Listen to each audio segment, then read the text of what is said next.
Welcome to Girl Read Your Bible, Sunday School for adults who missed it. I'm Nicole Waltz, your host for this podcast, brought to you by 522gals.com, a website dedicated to your personal development and spiritual growth. Please go and check it out and be sure to subscribe to our email list so you don't miss any of the exciting products that we have coming up for you. I am so excited about some of the things that we have been working on, and I really want to make sure that you know about them and be able to bless you on your faith journey. So please go and check that out.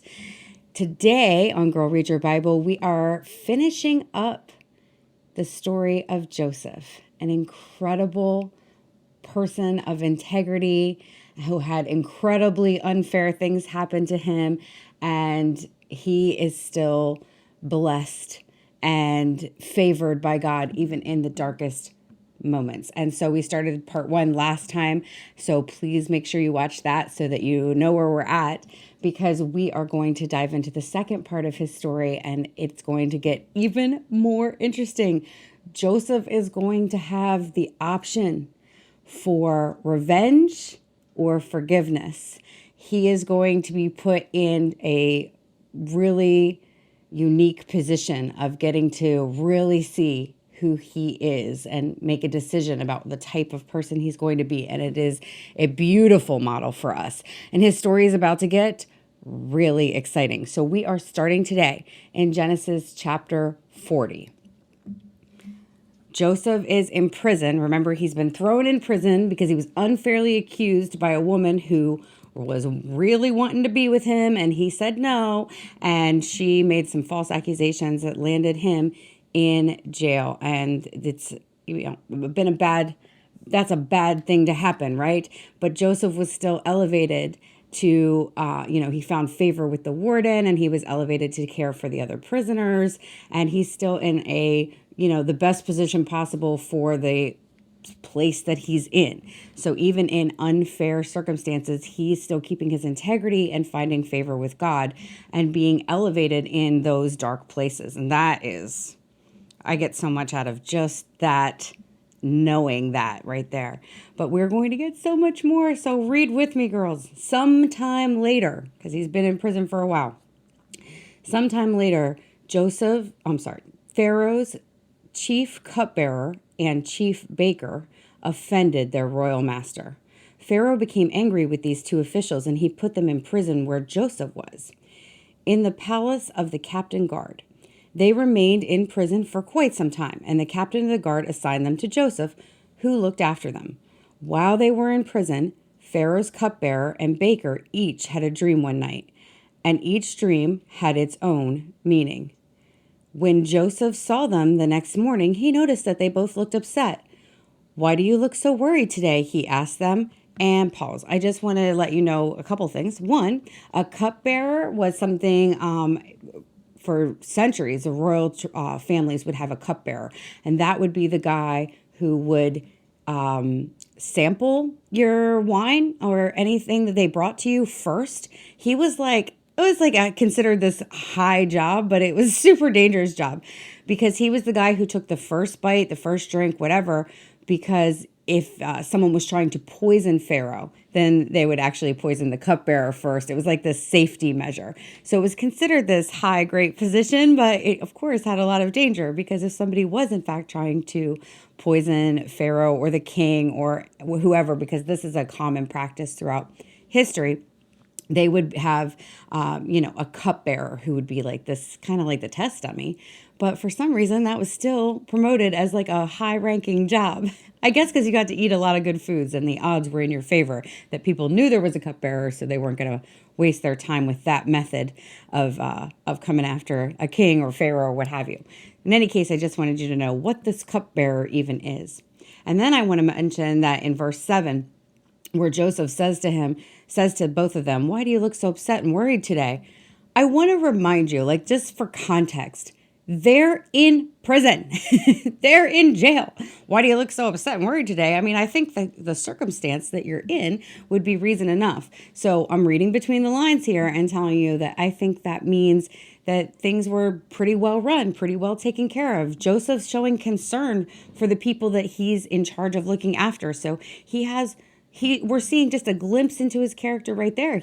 They had a nightmare, right? Like we're going to get into it. But basically, they both had some really weird, disturbing dreams, and they're, a little perplexed. And Joseph is noticing the people around him, noticing the people that he's in charge of, and caring enough to ask them about it and being interested in their lives. That's a big takeaway, right? That's a good example for us to follow. So I just want to paint that picture for you of they're hanging out in this jail. They've got some bad things happening in their lives, and yet he's noticing their upsettedness over a dream. So that tells me things were as well conditioned as they could be. Like he did a really good job of trying to make things as comfortable and pleasant given the the punishment and the atmosphere as possible. And I think it's amazing that he shows such concern for the people under his charge. We're saying Joseph's had an incredibly unfair life, and he could be, very disgruntled about this and have a bad attitude about this. But instead, he is doing his best, and he is caring for the people around him to the best of his ability. And we can just see that throughout his life. And that reading between the lines gets real important. All right, we're at verse 8.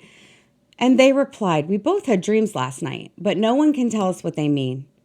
"Interpreting dreams is God's business," Joseph said. "Go ahead and tell me your dreams."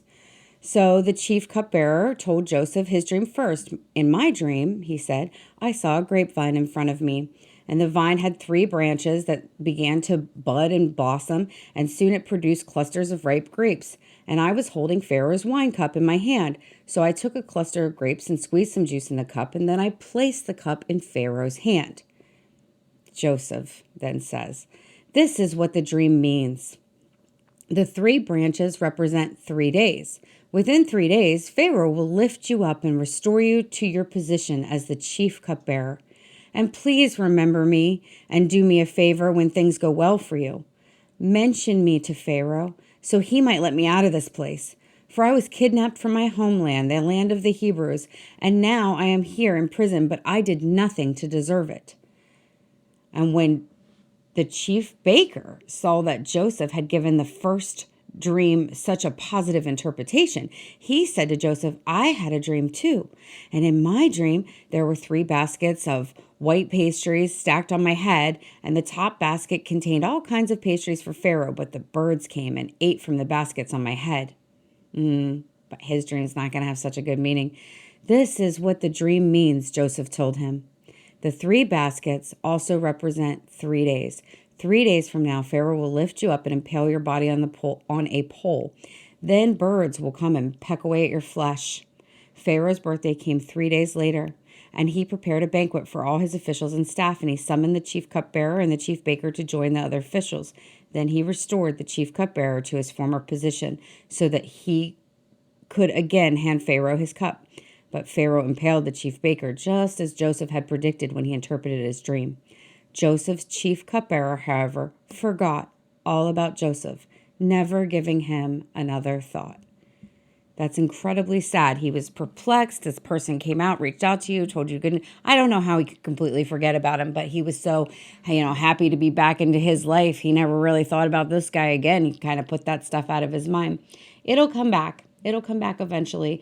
But it is really incredible. And again, with the reading between the lines, Joseph says to them, interpreting dreams is God's business. Tell me your dream. He had such a connection with God that he could immediately respond and know what the dream meant. He had that relationship that he knew. He wasn't taking credit of I can interpret dreams. I'm actually very good at that. Let me read your palm. No, he's not that guy.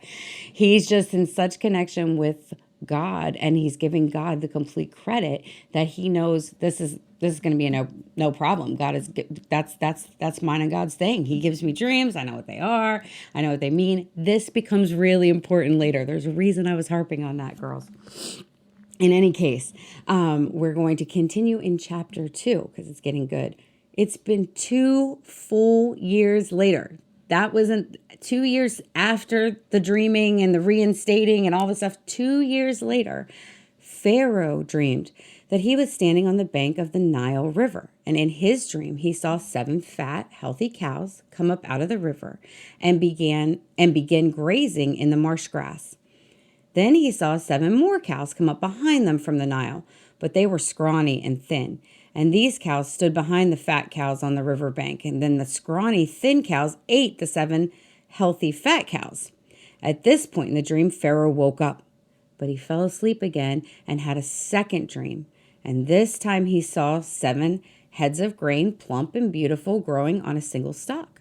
Then 7 more heads of grain appeared, but these were shriveled and withered by the east wind. And these thin heads swallowed up the 7 plump heads. Then Pharaoh woke up again and realized it was all a dream. The next morning, Pharaoh was very disturbed by the dreams, so he called for all the magicians and wise men of Egypt. When Pharaoh told them his dream, not one of them could tell him what they meant.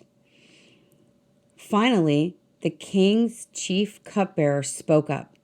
"Today I have been reminded of my failure," he told Pharaoh. "Some time ago, you were angry with the chief baker and with me, and you imprisoned us in the palace of the captain of the guard. And one night, the chief baker and I had each had a dream, and each dream had its own meaning. And there was a young Hebrew man with us in prison who was a slave of the captain of the guard, and we told him our dream, and he told us the meaning of each dream. And everything happened just as he had predicted. I was restored to my position as cupbearer, and the chief baker was executed and impaled on a pole." So Pharaoh sent for Joseph at once, and he was quickly brought from the prison. After he shaved and changed his clothes, he went and stood before Pharaoh. Then Pharaoh said to Joseph, and he recants his whole dream. "I had a dream last night, and no one here can tell me what it means. But I have heard that when you hear about a dream, you can interpret." Here's where he goes back to his integrity. "It is beyond my power to do this," Joseph replied. "But God can tell you what it means and set you at ease."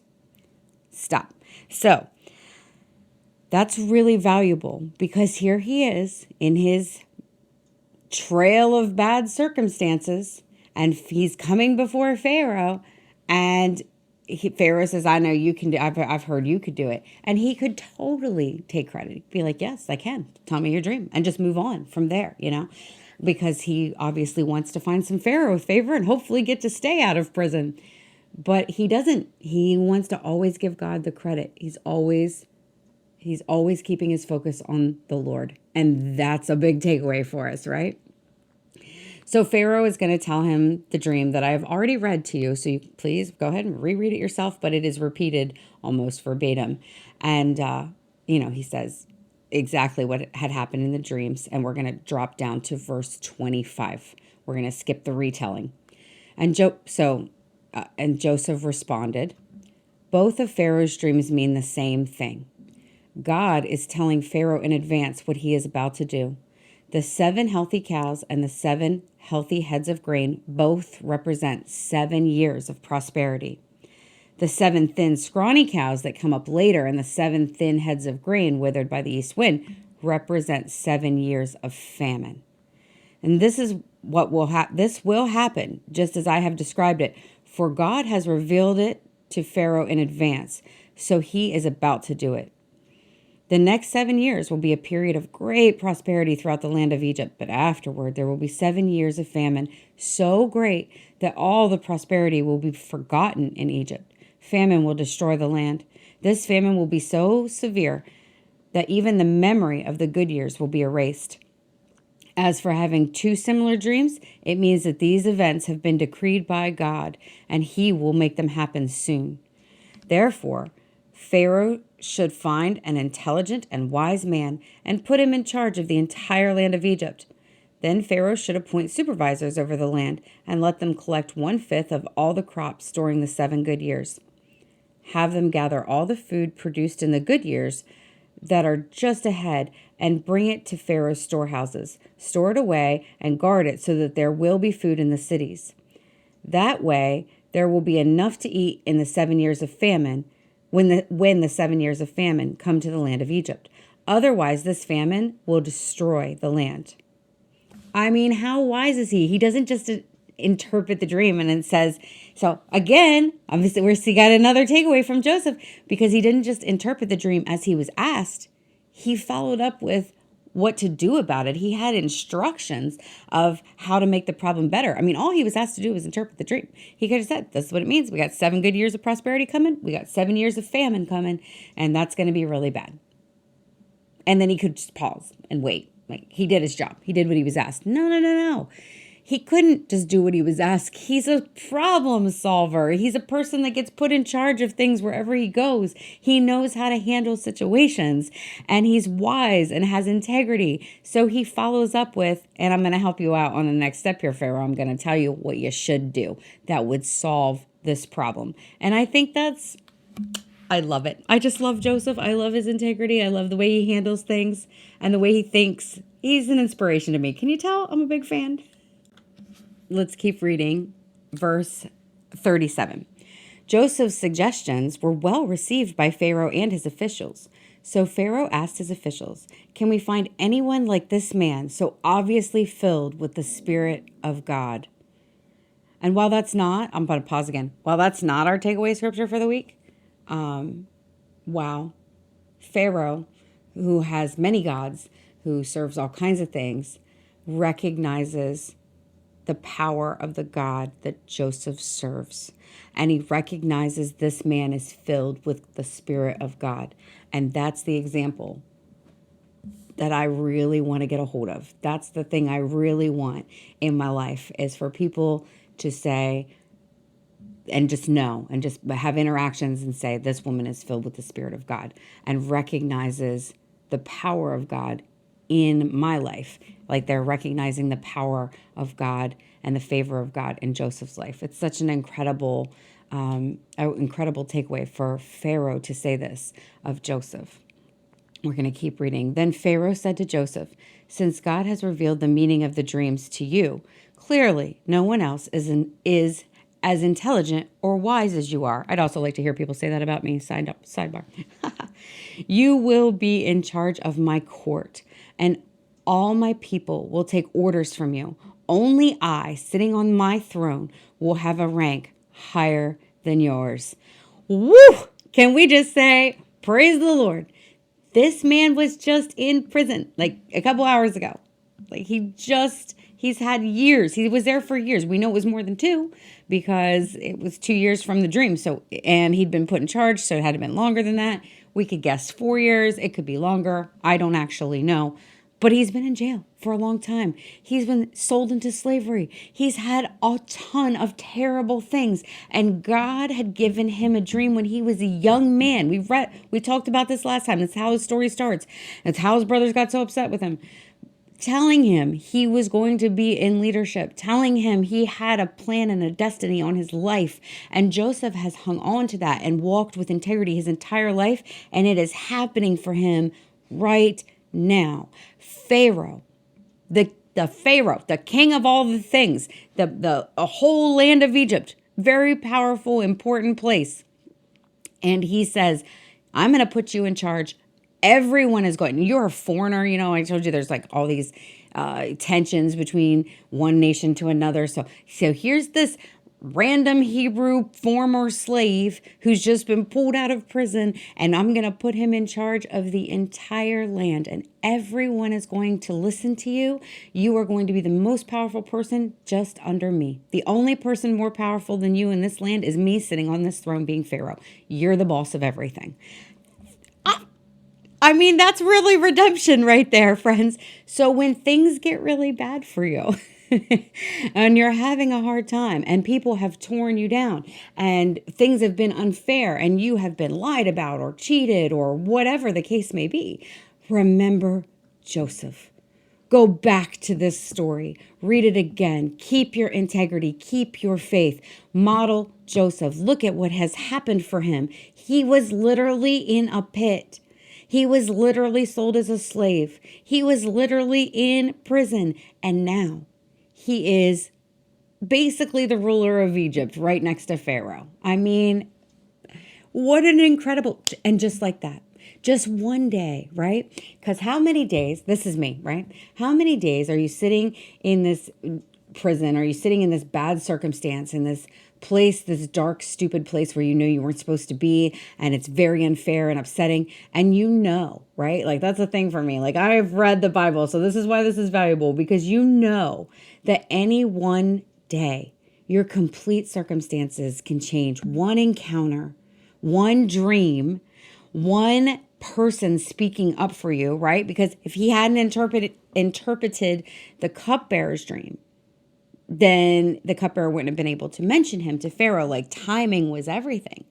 The cupbearer ended up in jail and had this encounter with Joseph that would later be to his benefit. Joseph had no idea. He had no idea 2 years later that this guy was going to be the guy that was going to help him get out of jail.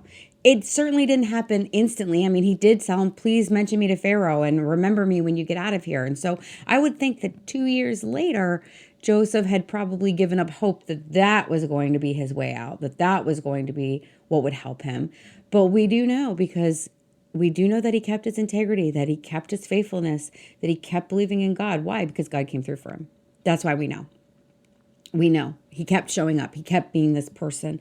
He kept having this close relationship with God. Why do we know? Because he could quickly interpret the dreams. He had such a connection with the Lord that he could hear it and process it and know.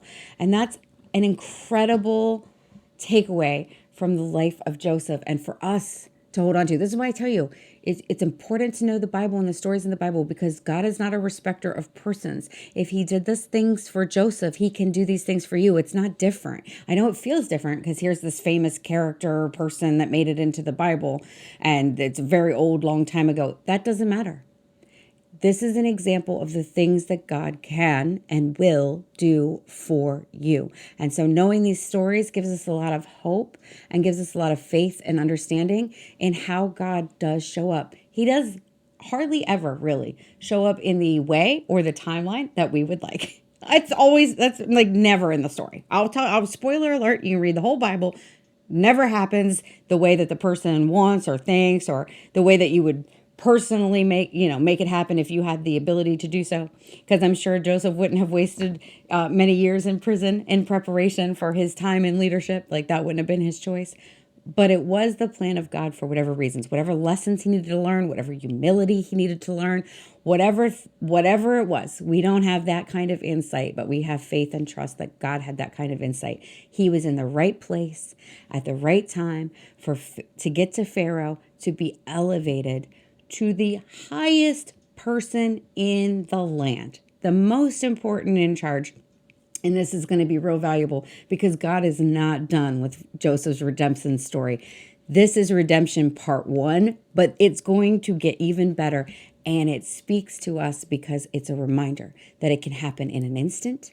It can happen when you least expect it. And it just takes one person, one day, one moment. God has not forgotten you. No matter how long ago it feels that you were been put in a place that you didn't like, or found yourself in something that's less than you knew God had for you. It only takes one day for your entire world to change. I mean, I can't even process how much of a change this is for Joseph, like from jail to the most important person in the entire country in one day. Like, that's how God works, friends. That's the kind of faith we need. That's why reading the Bible is so important, because we can cling to those stories and say, I know God can, I know he's done it before, and I know he's going to do it for me. And we are going to keep reading. We're on verse 41. Pharaoh said to Joseph, I hereby put you in charge of the entire land of Egypt. Then Pharaoh removed his signet ring from his hand and placed it on Joseph's finger. He dressed him in fine linen clothing and hung a gold chain around his neck. Then he had Joseph ride in his chariot reserved for his second in command, and wherever Joseph went, the command was shouted, kneel down. So Pharaoh put Joseph in charge of all of Egypt. And Pharaoh said to him, I am Pharaoh, but no one will lift a hand or foot in the entire land of Egypt without your approval.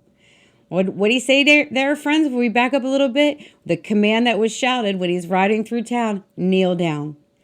Just like Joseph's dream when he was young. It's come true, just like God said it would, just like Joseph knew he was promised. That had to have been an incredible redemption, part 2. But there's more. Then Pharaoh gave Joseph a new name, and I cannot pronounce it, so please feel free to read that in verse 45 for yourself.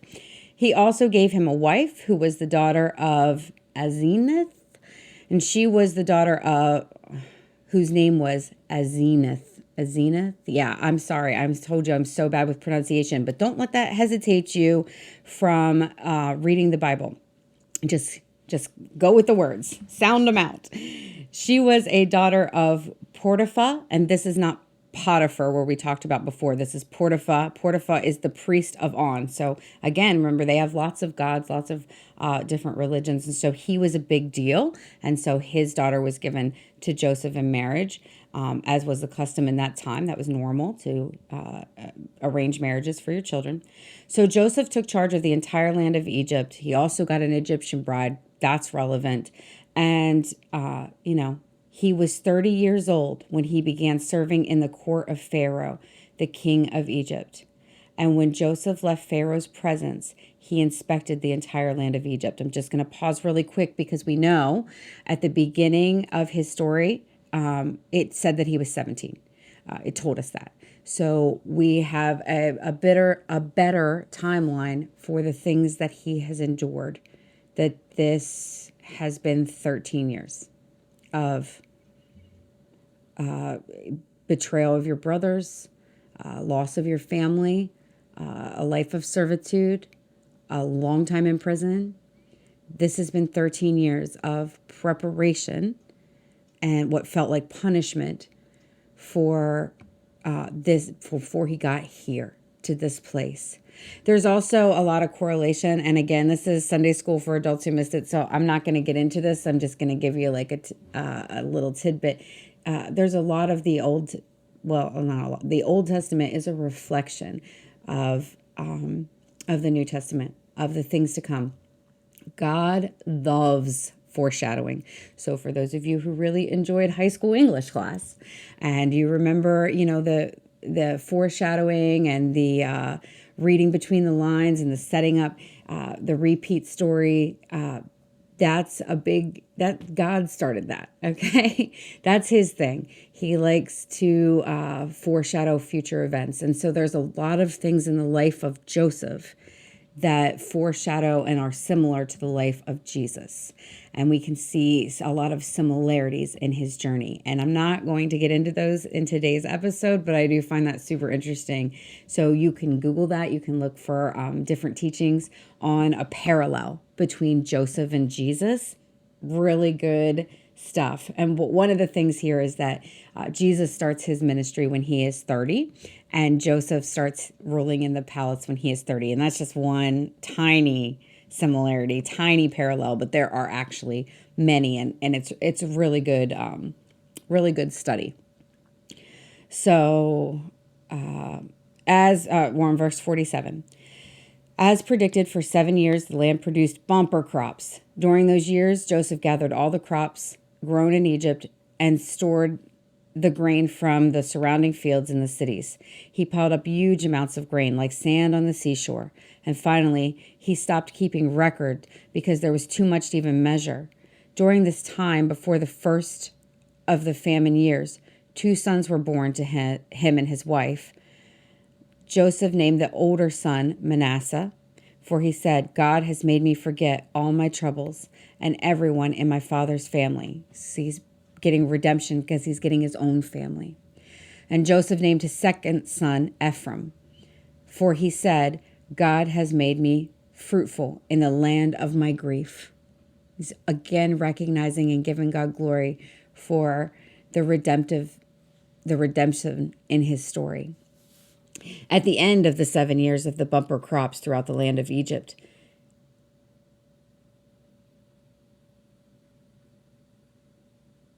I'm sorry, I read that. At last, the 7 years of bumper crops throughout the land of Egypt came to an end.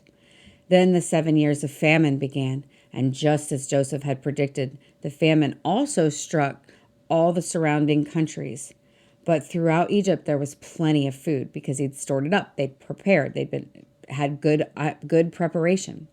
And eventually, however, the famine spread throughout the land of Egypt as well. And when the people cried out to Pharaoh for food, he told them, "Go to Joseph and do whatever he tells you." So with severe famine everywhere, Joseph opened up the storehouses and distributed grain to the Egyptians. For the famine was severe throughout the land of Egypt, and people from all around came to Egypt to buy grain from Joseph because the famine was severe throughout the world. And so there's people who are saved all over because of Joseph's good thinking, Joseph's wisdom, Joseph's preparation. Joseph being in charge, having all these storehouses, is not only saving Egypt, and Egypt's already a big deal, but it's also making Egypt a bigger deal because they're the only ones with food. So everybody around them has to come and buy from them. So it's a win-win-win, right? Like the people there are taken care of. Joseph did a good job. And now other countries and people from around the world are going to come to Egypt to try to buy some of that food because they're the only ones who got it. And that's going to make Egypt even more wealthy. And that's really good for that time, for this time being. And we've seen a lot of redemption happening in this. This is why I love this part of the Bible, right? This is a really good couple chapters because we're seeing a lot of redemption to Joseph's story.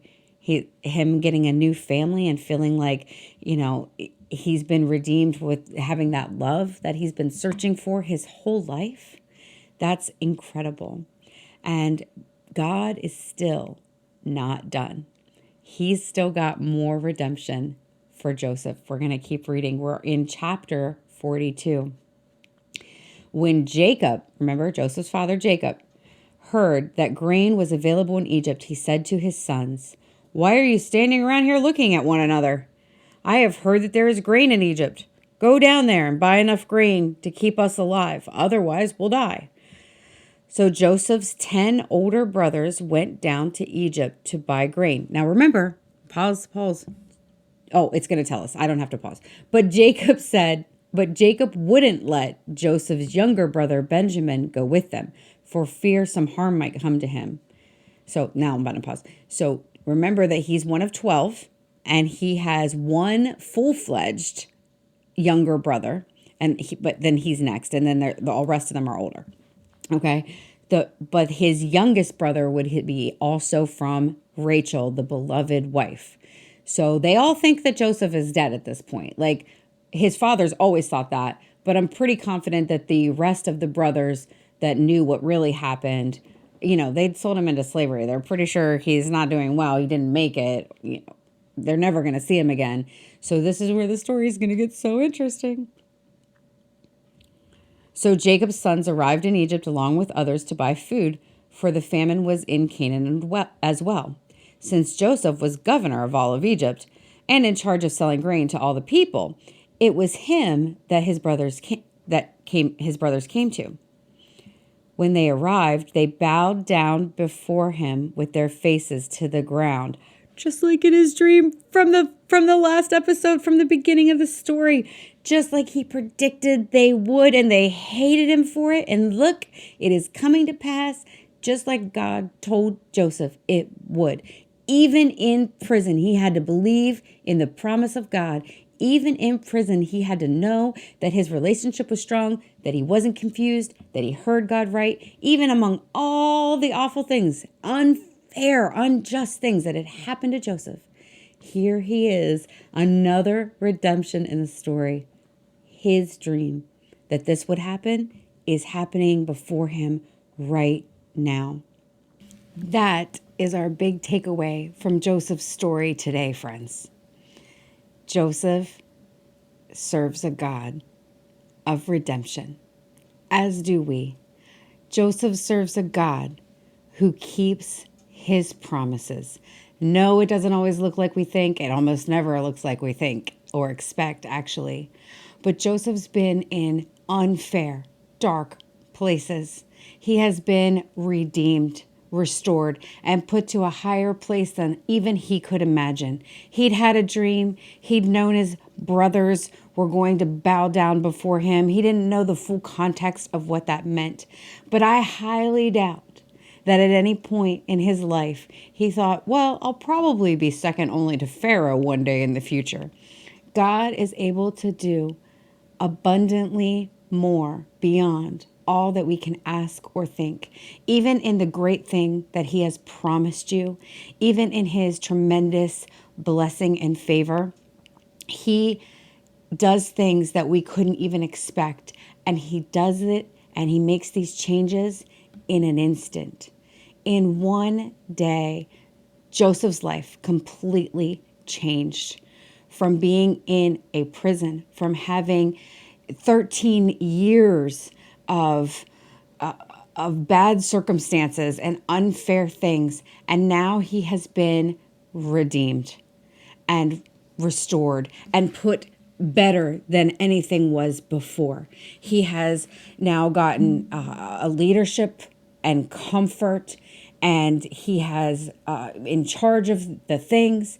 God has restored him to a place of high favor in the land. See, he'd had a place of high favor among his own father when he was a child, but never in his family. He was revered and respected and loved and favored by one person, maybe two, maybe his mother as well. So he had known what love and favor looked like, but not among his entire tribe, not among his entire family.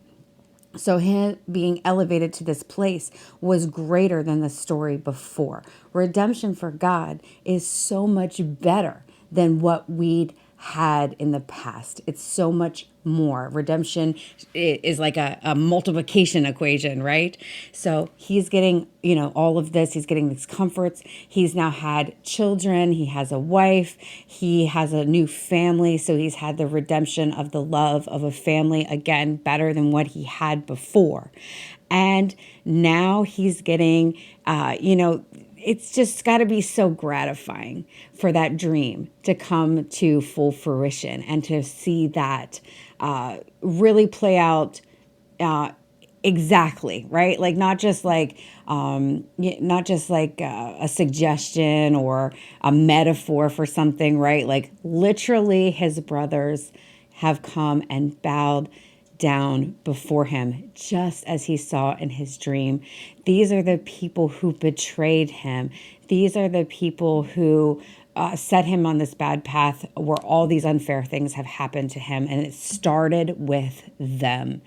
And he is getting that full fulfillment of like everything has come to pass. Everything has been restored. Everything has been set right by this last act. And so there's a lot more incredible things we're going to see out of Joseph as we continue his story. I would have liked to have been able to wrap everything up this episode, but there's just so much more to get into. And it's so valuable for us because we can relate to being in unfair places. We can relate to knowing and believing that God has spoken a promise over our lives and not seeing that play out as quickly or in the way that we would like. And we see this with you're in good company, right? We see this with all of the historical figures that we talk about where they just keep the faith. They just have to keep the faith. And then eventually God shows up in a way that was greater than they could have expected. And I know that's what I'm believing for. I know that's what you're believing for. And it's really helpful to see that's in the word. That's all throughout the history. That's all throughout time where this keeps playing out, just keeping the faith, just being a person of integrity, just keep pressing forward, keep doing your best in the circumstance that you're in. If you're in a job that you don't like or just different areas, you have different family struggles, whatever it is, you have to keep showing up with integrity and love and responsibility and wisdom and faithfulness. And God will show up for you. He just will. And it won't happen as quickly as you would like. Joseph spent 2 years, well, more than 2 years. We don't know exactly, but at least 2 years, more than 2 years in prison. And I'm sure each and every day he's like, "Where are you, God?" I would be. Where are you? What is happening? How is this my journey? How is this my path? But in one day, in one moment, one person can change everything. But you have to continue to walk in faithfulness and integrity. We're just seeing that play out over and over and over in these people, because I think that's really what God wants us to get a hold of. I know that's a work for me, right? Like that's the goal that I'm trying to get from this, and really remember, bring to my memory regularly. Like, this is where our focus needs to be. So I hope you enjoyed Joseph's redemption story. We have so much more to talk about with him, though, because he is going to get the opportunity to show his true character. Because, see, now here is his brothers in front of him needing food, and he's gonna mess with them a little bit. He's gonna see where they're at, and try to discern who they have become. And he's not going to tell them who he is for quite a while, and there's going to be a little back and forth, and it's going to show us some really good insight also to Joseph being a person of wisdom. And it's really good. So definitely make sure you tune in for the next episode, because we are going to continue talking about Joseph and the many ways that we can learn things from his life and apply them to ours. I hope you had a great time today, gals. I know I did. And I hope that you will read all of these chapters and verses for yourself, because there's so much good things, and it's awesome to read it together. And I love doing this with you. But until next time, girl, read your Bible.